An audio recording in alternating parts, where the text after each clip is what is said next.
And it came to pass at that time that Judah went down from his brethren and turned in to a certain Adullamite, whose name was Hira. And Judah saw there a daughter of a certain Canaanite, whose name was Shua. And he took her and went in unto her.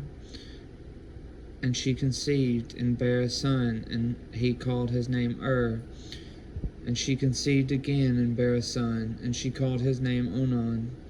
And she yet again conceived and bare a son, and called his name Shelah.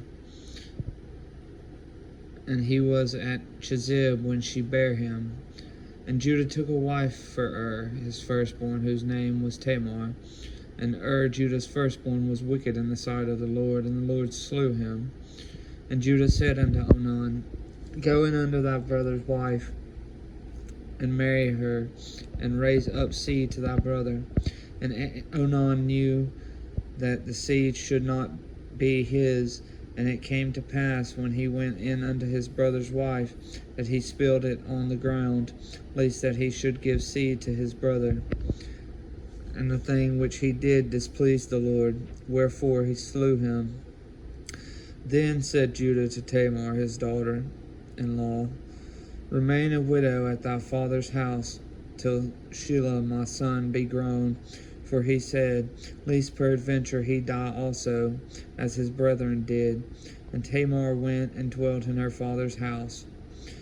And in process of time, the daughter of Shua, Judah's wife, died, and Judah was comforted, and went up unto his sheep shearers to Timnath, he and his friend Hira the Adullamite.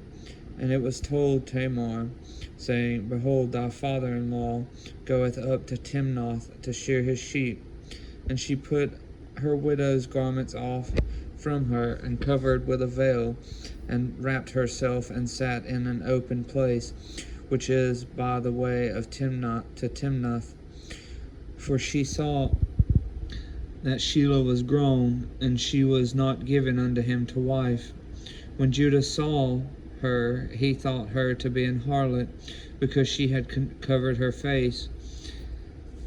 And he turned unto her by the way, and said, Go to, I pray thee, let me come in unto thee.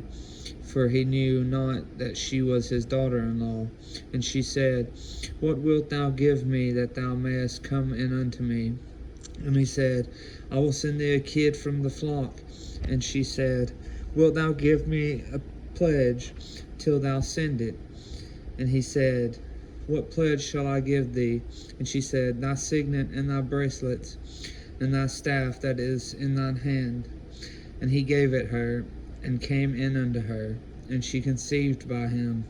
And she arose and went away, and laid by her veil from her, and put on the garments of her widowhood.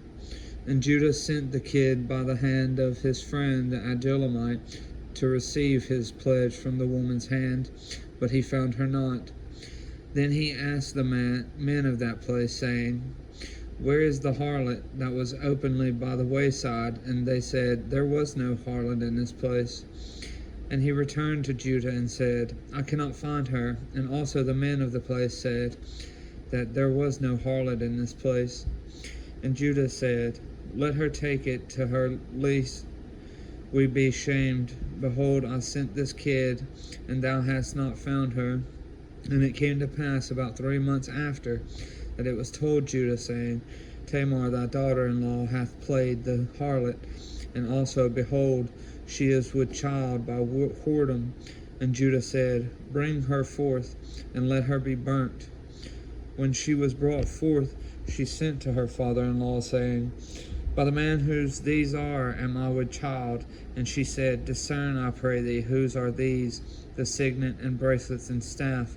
And Judah acknowledged them, and said, She hath been more righteous than I, because that I gave her not to Shelah my son, and he knew her again no more. And And it came to pass in the time of her travail, that behold, twins were in her womb. And it came to pass, when she travailed, that one put out his hand, and the midwife took and bound upon his hand a scarlet thread, saying, This came out first. And it came to pass, as he drew back his hand, that behold, his brother came out. And she said, How hast thou broken forth? This breach be upon thee. Therefore his name was called Pharez. And afterward came out his brother that had the scarlet thread upon his hand, and his name was called Zara.